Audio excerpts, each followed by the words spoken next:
145 and 150 of the Constitution provides for removal of the Deputy President.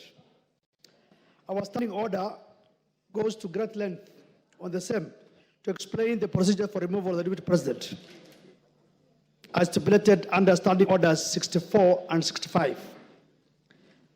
Honorable Speaker, what is clear from reading of Articles 145 and 150 of the Constitution is that the role of this House is just to pass the resolution as to whether the Deputy President shall be impeached or not. It is the exclusive role of the Senate to conduct the trial process. Simply put, we are the initiators and the Senate will be the trial house. Honorable Speaker, consequently, I seek your guidance on whether it is necessary to invite the Deputy President to this House in terms of the right to be heard, noting we have nothing to do with the real process. In my view, the Deputy President shall be required to appear before the Senate, but nevertheless, I seek your indulgence on this matter. Thank you, Honorable Speaker.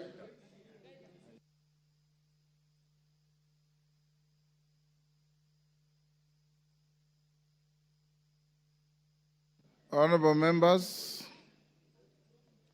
we'll leave it there. Yes, Junet. Mr. Speaker, I don't intend to anticipate the debate. I will not allow you to. Yeah, because this is just a notice of motion. But, Mr. Speaker, there are matters that surround the notice of the motion that needs your guidance and action, Mr. Speaker, because, Mr. Speaker, this is a very momentous issue.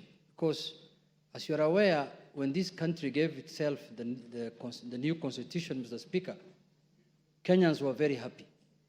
And this is one of the moments in this House, Mr. Speaker, when we are going to exercise Article 150, which has not happened before. So, Mr. Speaker, this is a very, very important matter for this nation, Mr. Speaker, that is being exercised through this House. But having said, Mr. Speaker, as you're aware, there are members from our side and members from the other side who have signed to this petition, to this motion, Mr. Speaker. And, Mr. Speaker, I wanted to get your assurance as the boss of this House, as the leader of this House, as the Speaker of this House, Mr. Speaker, that the 291 members of Parliament who have signed to this motion, Mr. Speaker, their safety and security will be guaranteed, Mr. Speaker. Because the motion does not end at the tabling, at the notice of motion today. It will go through a process. It will be formally again moved. Members will debate, and members will vote on it. Mr. Speaker, we want those 291 members of Parliament to turn up here the day of voting, Mr. Speaker, without missing any one of them, Mr. Speaker.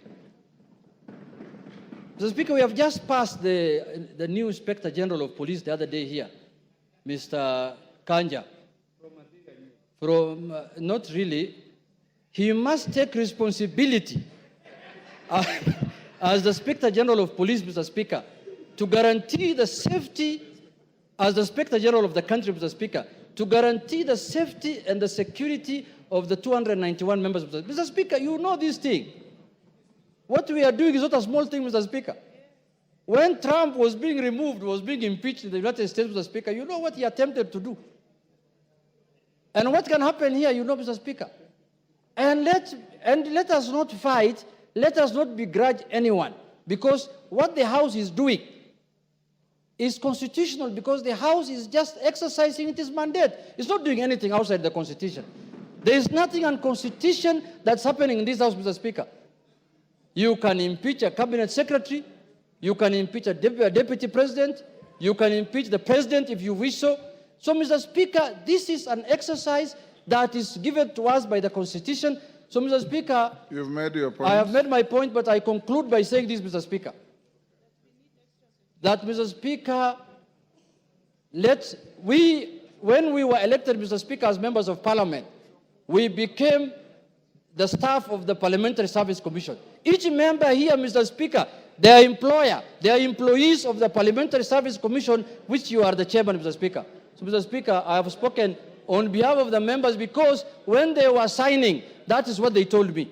Mr. Speaker, as the minority leader. They told me, we are in support of this thing, we are really ready to move, but we want things done legally and procedurally and within the Constitution, inside Parliament and outside Parliament. Thank you, Mr. Speaker.